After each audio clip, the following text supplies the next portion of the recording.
Alright, we're back from Sydney, got the engine on an engine stand, and we'll start pulling it apart. Yeah, so we got our theories on what we think went wrong with it, causing the rockers to break, but we're going to tear it down, we're going to go through it properly, investigate it, and we'll let you guys know what we find.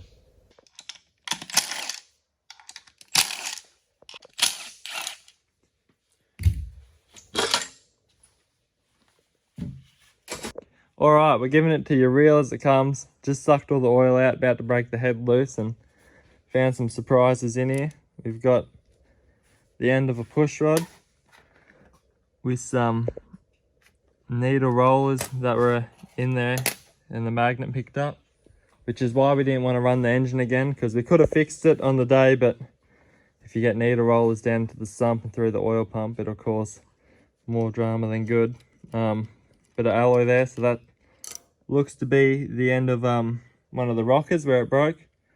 We got here, have a look at this, Dad.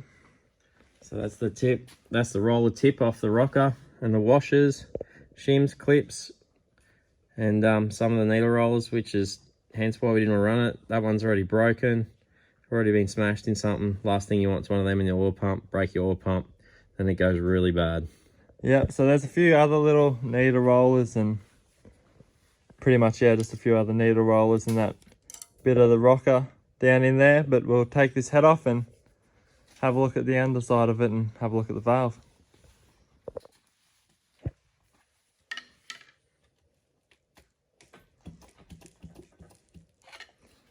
Breaking this head loose, should be able to wriggle it up now. Any second now.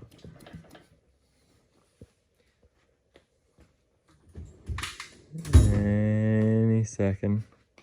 2 hours later.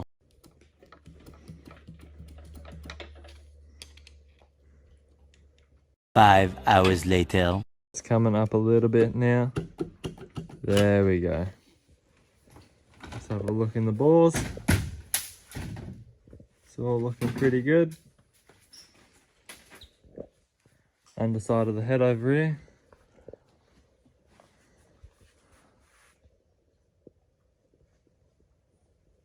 And the valves look alright. Chambers look alright. Whereabouts? Obviously where the exhaust valve floated, it has actually just kissed the piston. Yeah. That shouldn't worry us too much really. And now what's to do is we'll take the 2 valve springs off that we had troubles with, and we'll take the other ones off so we can test them as well, see the differences, see if this one, the one beside it's down, and see if what we thought to be true was correct.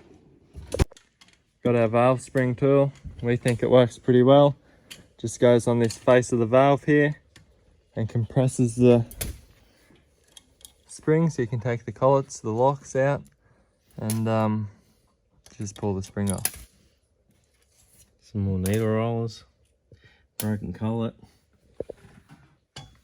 Yep, broke both of them in the middle, so now we got 4.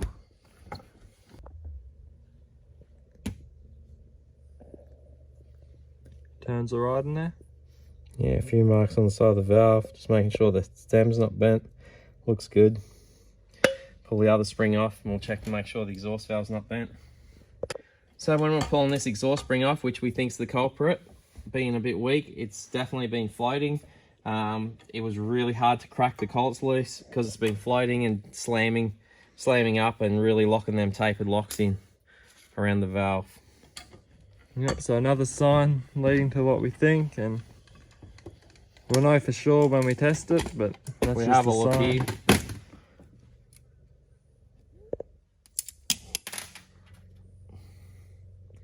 Look at the retainer, see if it's marked up a bit from the valve float, which it is. You can see all them marks. It's been hammered because that valve's been floating around a bit. We have a look at the other one, which has been under a fair bit of duress as well. Not marked nearly as deep. So these are the 2 rockers we had from the day. When we broke the first one, obviously we didn't break the roller and needles didn't go all through the motor, but when we did the second one and needles went through, that's when we decided to stop. But when we broke the first time, we put another rocker on and another push rod in, and you can see here that they broke in the same way, in the same spot, which indicates that obviously that when it did break the first time, it was obviously a problem with something that caused it to happen in the same way the second time. So if what all the signs are leading to is correct, it shouldn't be too bad of a fix, and we shouldn't have that problem again now that we know that it was happening. As we go to take this exhaust valve out, we noticed that it was a bit tight, and which we thought, okay, if the valve's floating, it could have maybe kissed the piston and bent it a little. And in the chamber here, you can see a few nicks up the side where the valve has just been slightly scraping, so which, you know, indicates that it could be bent and is most likely going to be bent. So we'll take it out and look over everything else. So we found our problem. It possibly isn't the valve spring after all. We've had this valve pick up in the guide. You can see all the material that's transferred, which would have been holding the valve down, not traveling back up freely with the valve spring, allowing the push rod to come out, which in turn was breaking the rocker. And because it's held it down, it's actually kissed the piston. There's slight marks on there, and then it's ended up breaking the guide as well. If you have a look down in there. Couldn't get the best view down in there, but yeah, you could make out that it was broken, a bit blurry, couldn't get much light down there. But we'll definitely go and test these valve springs as well and find out a bit more. Rolled the motor over, taking the pan off now, and we'll take these rods and pistons out.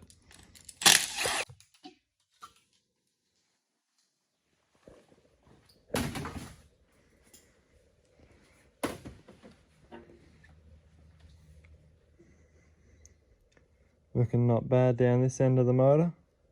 This end of the motor is usually pretty happy. We'll rip one out and show you guys a bearing and the journal, see what it looks like, and see what we can come up with.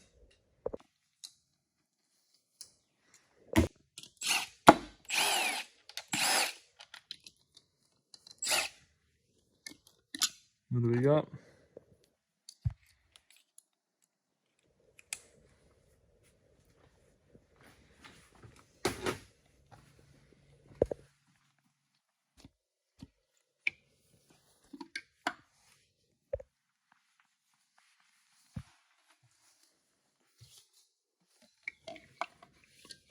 Yep. It's oil. Oh. Give that bearing a wipe. How many passes do these bearings have on them? 40. Yeah.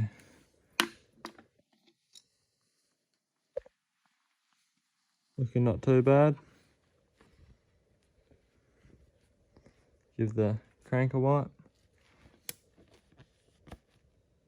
It's looking not too bad either. We'll quickly rip the rest of these rods out for you guys.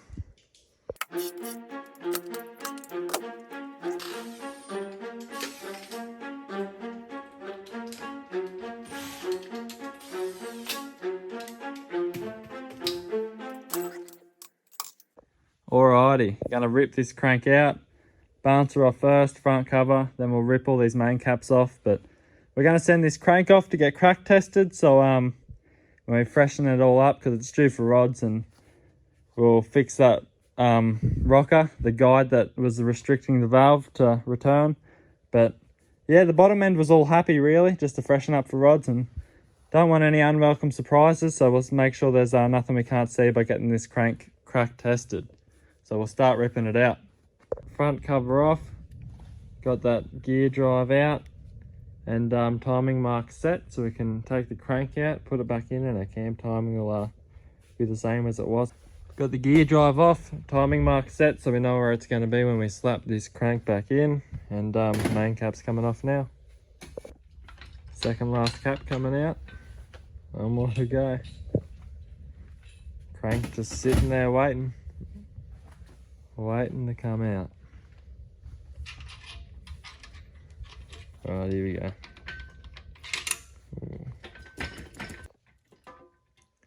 Alrighty. Crank's out. Bearing must have stuck to the crank. And we've got all the parts up on the bench. So yeah, that's us. Engine apart. We're gonna new rods, new rockers, get the exhaust guide done, get the crank checked, and check valve springs, make sure they're not low, and we will take the block to work, put it in the parts washer, make sure there's no needle rollers sitting anywhere, and yeah, we'll be able to put it back together when parts arrive. Thanks for watching, guys. We appreciate it, and see you when we're putting this bad boy back together.